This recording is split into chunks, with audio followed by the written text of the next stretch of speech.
Hi there, and welcome to this episode of Let's Talk. You know, I started this show because one of the things I've learned in my life here in East Hampton is how fascinating everybody is that's come here for whatever reason. Whether your family came here 300 years ago or 30 years ago, there's a reason something brought you to East Hampton. And the great diversity of this community, I think, is one of its strengths, and everybody brings so much with them. And this guest today that I have is a perfect example of that. I've invited Glenn Purcell to join us today, and I can't wait for you to hear his story. Welcome, Glenn. Thank you, Barbara. You're welcome.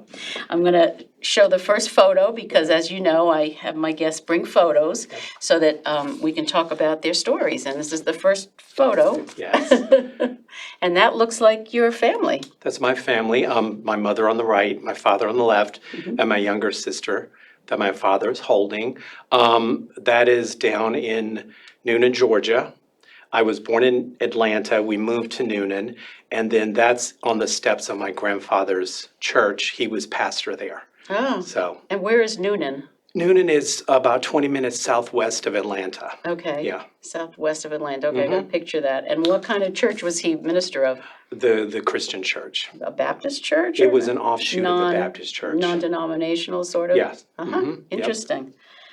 Yeah, he was an evangelist. He traveled all over the country. Really? Yeah, very, very busy man. Wow, that's kind of fascinating. Yes.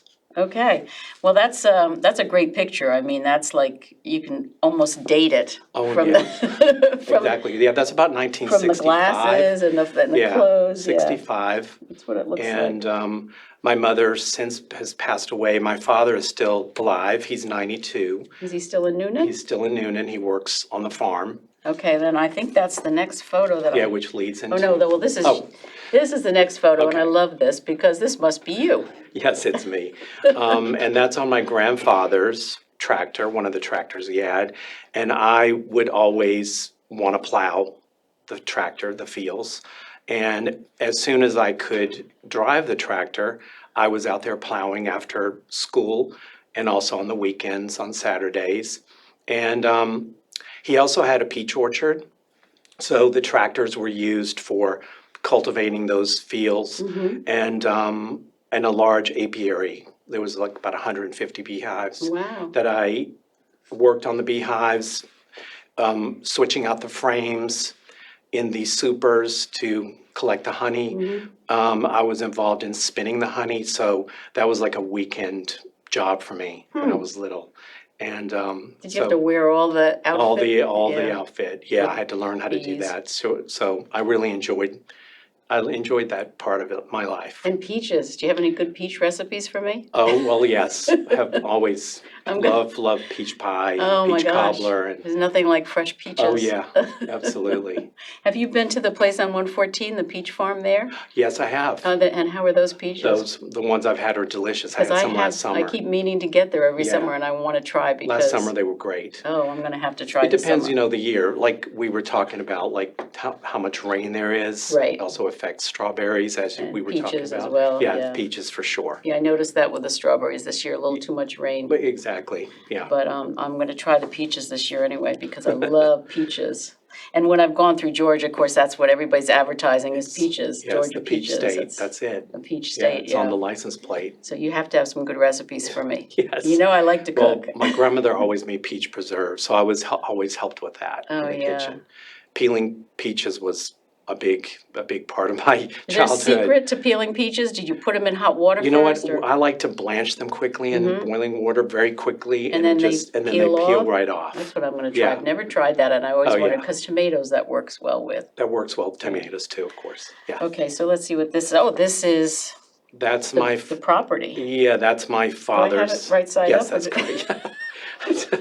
It's such a reflection. It's hard to tell. It's gorgeous. Oh yeah, that's my father's property, which was my mother's and father's. And my father raised cattle. And in that photograph in the back, you see that covered bridge, and that goes across the driveway over to the house from the upper driveway. And my father built that by himself with no help. Wow. And it's a large covered bridge. And he got a lot of coverage in Atlanta for building that bridge. It's gorgeous. I mean, Yeah. that's a stunning piece of property. How many acres does he have, do you It's know? 300. 300? Yeah. It's And and he's in his 90s now, how does he manage it? He gets out, he's literally, I can promise you he's out there mowing the fields right now. Right now? Right now. Yeah, he sits there all day long mowing, and he does have some help, but that's what he does most of the time and tends to the cattle. So, Wow. yeah. And he's been doing that since he He's was been doing that young. since he was 40 years old. Wow. Yeah, because he retired at 40. Wow. And my mother and father divorced when I was 12, so my father stayed on the land. We continued to live in town. And I would spend all my weekends and after school here, and also my grandfather's farm, which we showed before. And your grandfather's farm was close to this? Oh, yes, it's only 2 minutes up the road. Okay. Same road. So you could walk back and forth? I could take the tractor from one to the other. From how old? How old were you when you started I was driving like the tractor? 10 years old. That's amazing, And right? I was driving down the road on that tractor Yeah. to go to my father's, off a little bit to the side. Yeah. But It used to be like that here. It was- Traffic now, you can't do that. But when I was growing up here on the East End, tractors on the roads all the time and yeah. potato trucks and and we would. it's a different time. It's a whole different time. But I can remember pulling out onto the highway and there being a potato truck in front of us and everybody going, ugh. Oh, yes. Because Now we you're knew we were in stuck. for a long trip. Oh, But yeah. that, I grew up in a farming community. So tell me so you grew up in Noonan, Georgia, Georgia. and you went to high school there. Went to a great high school. I went to a private school there and incredible art department. And my art teacher was very influential. Her name is Phyllis Rogers. She's actually married to a Rogers in Bridgehampton. Oh, no kidding. Yeah. So she pushed me to move to New York or just to get out of the Noonan. I ended up being chosen for the Governor's Honors Program in my art, textiles. And that led to me getting two scholarships, one to Syracuse University and another to FIT. So I ended up leaving home and I attended FIT for my textiles. I finished school in England at Winchester School of Art. And when I came back to New York, I didn't want to go home for the summer, so I wanted to stay there. And the only way I could really stay there, because my parents wanted me to come home, was to get a job. And so I started to look for freelance work in textiles because that's where I would end up. That's what I was studying. And I innocently made my way up to 205 West 39th in Manhattan to interview for a job at Calvin for freelance work. Calvin Klein. Calvin Klein. Okay. And then I stopped. I mean, I am not on a first name sorry. basis with him, I'm so sorry, yes. I'm guessing you're meaning Calvin Klein. And in that Calvin was in the same building as Anne Klein. So when the doors opened on the third floor, I got out. I said, I should try Anne Klein also. So I leave my resume there. But the receptionist said, you're a textile designer. Would you like to have an interview? Because we're looking for someone. So ended up having an interview there. And by a couple of hours, I was hired. Wow. For a really great job. And I started at Anne Klein. I was under Donna Karen and Louis DeLolio. I first started designing the scarves. And then Donna and Louis had me start designing the prints for the collection, which then allowed me to travel to Europe with them and to go to all the shows. And so that was the beginning of my career, and I couldn't say no and just stop and go to another couple of years additional in school. So I stayed there. Jumped in. I jumped in, and I was there for 17, 18 years. So Calvin didn't want you, but Anne did. Anne Klein, nothing would have probably happened to Calvin. They weren't even looking at the time. But Anne Klein just happened to be looking. So Okay, so this is you at your job. that's me at my job. You are the essence of cool in this picture. I mean, honestly, if I were a 20-some-year-old kid, I would look at this and say, this guy's pretty cool. It was pretty casual, actually. But it was a casual kind of place. But what was it like for a kid from Noonan, Georgia, to come to New York City? It was a dream because when I was in school, all my professors said, there are no jobs in apparel. I'm like, I can't accept that. That's where I want to be. So I just really made it happen, and I got really lucky. But I was told there was nothing. So you weren't into designing, you were into designing fabrics. You I weren't was into into designing the clothes. fabrics, textiles, weaving, knitting, dyeing, everything about textiles, textile science. So that's what I grew up doing, and it's what I ended up in my career. Now, is that similar to Jack Lenore Larson? Yes, Who did he's the same home furnishings. Right. My sister went to the same school, followed the same path, the one that was in the photo previously, and my sister Christine, and she came a year later to New York, same school. And she branched off into home furnishings, but did start out in the very beginning in apparel because she was with Diane von Furstenberg for 15 years. Okay. So she had to do both, but it mainly focused on home furnishings. Okay, so you're into designing fabrics for clothing. For That's what clothing, you're for clothing, 7th okay. Avenue. And this is, I think, what this is. That Does is it go my this way very, or this? go way? back on another one, another turn, there you go. Okay. And it doesn't really matter, but it's, that's a working board in the design room. That's my first collection, my first week in Anne Okay. Klein. And that was the spring show of that year. And that was the board we were putting together, taking cuttings from the original artwork and starting to build the fabrics. The accessories were along the bottom. There's some jewelry images there, so. So each one of these is a fabric that you designed? Yes, each one of those is a fabric that is designed for that collection. That was my first collection. Fascinating. Yeah. But interesting story, since I brought up Diane von Furstenberg. When I went on that trip, first trip to Europe, which was the first week I was at Anne Klein, Donna said to me, Donna Karen, she said, well, be sure you bring your tuxedo because we have to go to a black tie. It's in a party. So so later on the way over to Italy, she said, well, you need to be prepared to be Diane's escort for the party. Oh. So that is where I met Diane von Furstenberg, those couple of days. And I kept in touch with her, and my sister became. So you introduced her. That's the key to my sister. Gotcha. Yes. So, and did you come with a tuxedo from Noonan, Georgia? I did not come with a tuxedo, but, I liked clothes. I was in the business, and I had just acquired a vintage just from a thrift store. Tuxedo. For like $50 or I something. love it. Yeah. I love it. So it was perfect fit, whatever, so I was able to. And this looks like the fabrics. That is the runway, one of the runway shots on Diane DeWitt.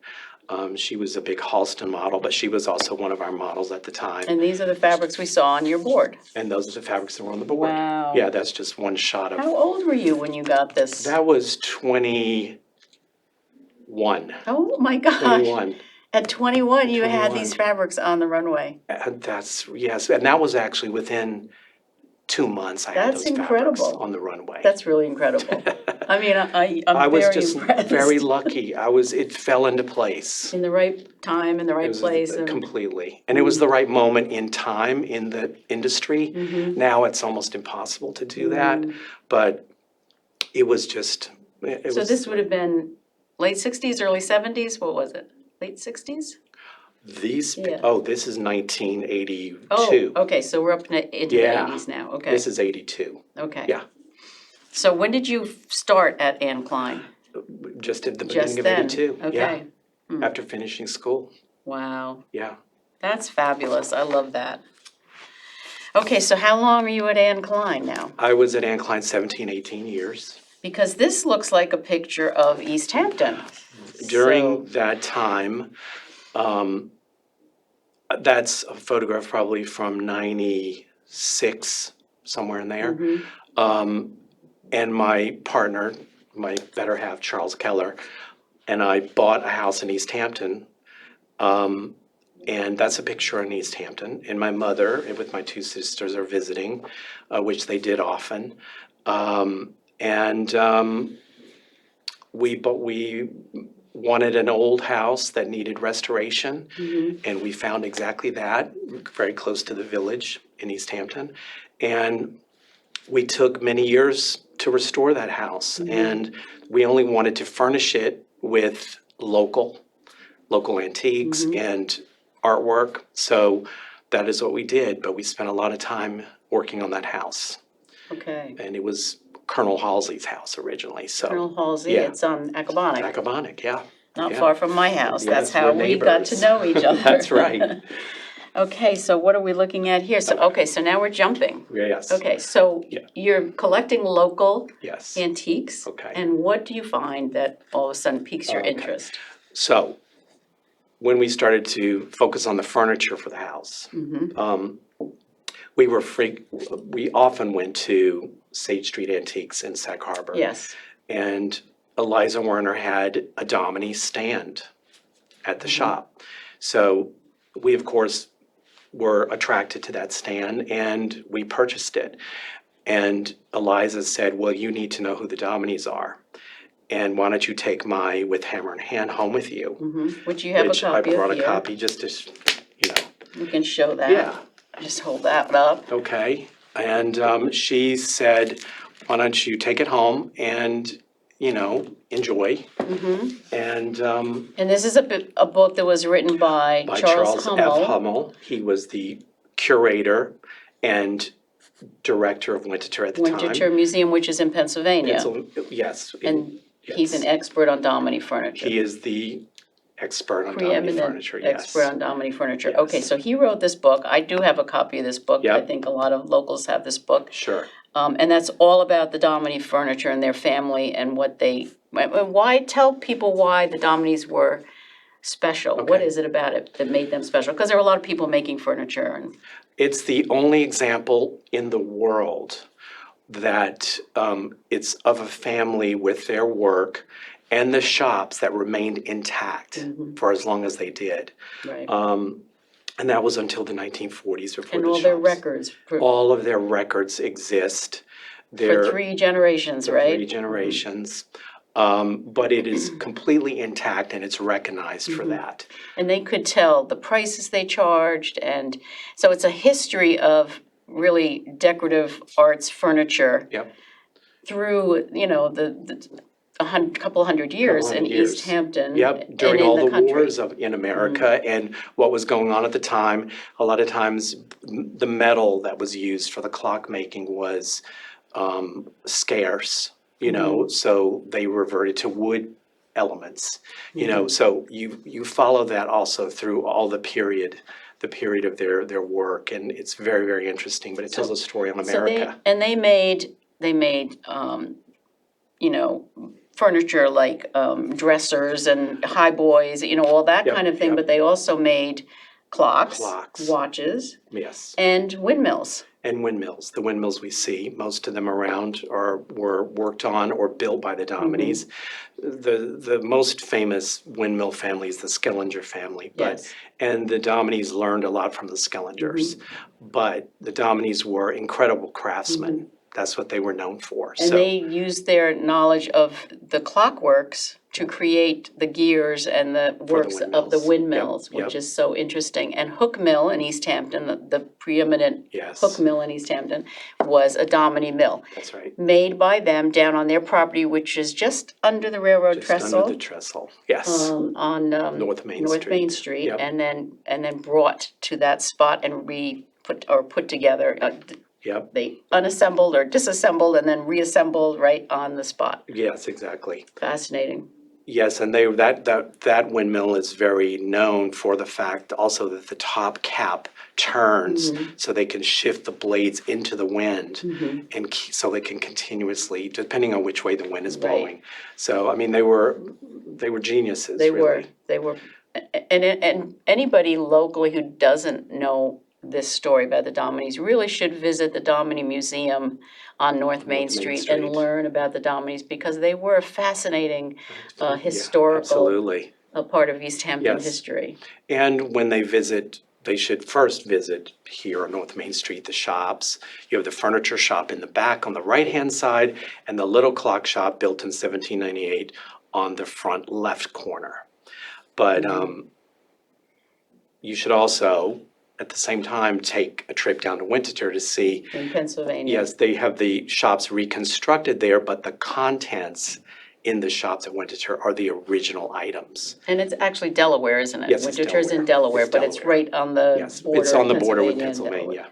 Yeah, it's a great place. I have been there as well, and they have a wonderful exhibit of Domini Absolutely. furniture. And So what what's is going this? on here is from our first candle stand, as I was saying before, which we purchased. We then began finding a few other items in the for the house. And in the end, we probably had about 6 pieces of Domini. And there was an article in the East Hampton Star speaking about Charlie Hummel's book that was coming out on pocket watches that were repaired in the Domini shops. And they printed his email address. So I immediately sent Mr. Hummel an email with a couple of images of the pieces and like to get his thoughts. Right. And he responded within minutes and said, oh, introduced himself, and he didn't need to, and just, where did you find these? So that started a 25-year-long friendship and our mentorship with Charles Hummel at Okay, and Winterthur. this picture is Charles Hummel, and That's Mr. you Hummel on the and- left, there I am in the center, and that's Charles Keller, my partner, on the right-hand side. Okay. And we're down at Charlie Hummel's office at Winterthur. And so you're working with him, Yes. doing research on the We Dominis. would go every month for 15 years. We almost went every month Wow. to Winterthur because I knew it was so valuable to have him as a teacher, and I just didn't want to waste any time on getting whatever I could from him. And he's in his 80s now, so. He's 90. Yeah, Is he he's 90 now? yeah. And, I don't have the ability to speak with him like I did before because he's not, he's in an assisted living place now, yeah. So you got some good years I got, with Charles. yes, we did. That's great. Wonderful years. We learned so much, and we developed, because Charles and I, we found about 200 pieces of Domini furniture and items that had not been discovered yet. So with that material as it was building, Charles Hummel spoke with Chipstone Foundation, Winterthur, and the University of Wisconsin on developing a website for the Domini's work and the new discoveries. And because of the new discoveries and what we were finding, there were things in with hammer in hand that needed to be updated or corrected. That's just natural with, as things are discovered. So Charles Hummel used that opportunity to update the book. Okay. And so now that copy is online. And it's updated with. So I should get that and add it to my book. Yes, because there's a lot of additions and updates to the material that's in here now. So that is what we were working on in that photograph. And I just want to mention other than this, which is like the Bible of Domini furniture with Charles Hummel, this book, East Hampton History and Genealogy by Jeanette Edwards Rattray, is turned out to be the most valuable piece of work that enabled us to link those 200 items that we found to among families. all the, to the original entries in the Domini's logs. So this is critical because of the work on the genealogy and the families here. Yeah, that's a wonderful book and very hard to come by. Very hard to come by. And this one actually has the dust cover, which you can't find the dust cover. I have it. Good. Yes, I have you one do. just like that. Yes. But you can find them online on Yeah, eBay, you but they're can. very They're expensive. very expensive. So most of them have been handed down through families. Yes, all the And families here all the families here have have a them. copy, Yeah, the generally. original The families for original sure. families. Okay, tell me about this because we're running out of time. Okay, so. that is a picture. Also down, we would carry our with Hammer in Hand books of our friends down to Winterthur as we would go down, and we would have Charlie sign, autograph them for people. So we would have like a stack of 6 books. Oh, nice. And he's autographing one right Oh, there. that's great. Up to my left. And then I have 2 Yep. here that are, I think, exhibits Yes. that you've been associated with. They started pretty much in 2010. The first one was on the right-hand side, and that was with some of the new discoveries at the time, probably about 50 new pieces that we had found, and we needed to get them out there for people to see them, and that's the new discoveries of the Federal and Empire period. And it was at Clinton Academy. Charles Hummel came and spoke. It was a symposium. It was I a remember that. great day. It was a great day. And a few other events that surrounded it, so it was a great event. And then this other one. And this one is right after, a couple of years later, Charles and I were asked, because of our volunteer work in the Domini exhibit, we were asked to put together an exhibit on the Moran family. Okay. So Richard Barons had asked us to do that, and This is Richard Barons Richard with Barons, you. the director of the Historical Society on the left, and there's Charles, and that's me on the right. So, yeah. And the Moran House is also a place that anyone who has never been there should visit. Absolutely. It's another treasure, and this has to do with the Moran House. And that has to do with the Moran House. That is, Richard had asked that since I was in textiles, he wanted me to duplicate a sliver of fabric wall covering that they found underneath a molding in Thomas Moran's studio. When they were renovating or restoring and restoring it. So I took this tiny little sliver and recreated exactly the design that was on the walls at the time. And it even has one layer of metallic accent. It was exactly to the original. And you can see that as you walk into the Moran studio. On the walls, above the woodwork. Yeah, it's wonderful to have that because that's exactly what the studio would have looked like. Exactly. When Thomas Moran was there painting. But I had it printed, it's in linen, and it was printed in Rhode Island here, so hand screened.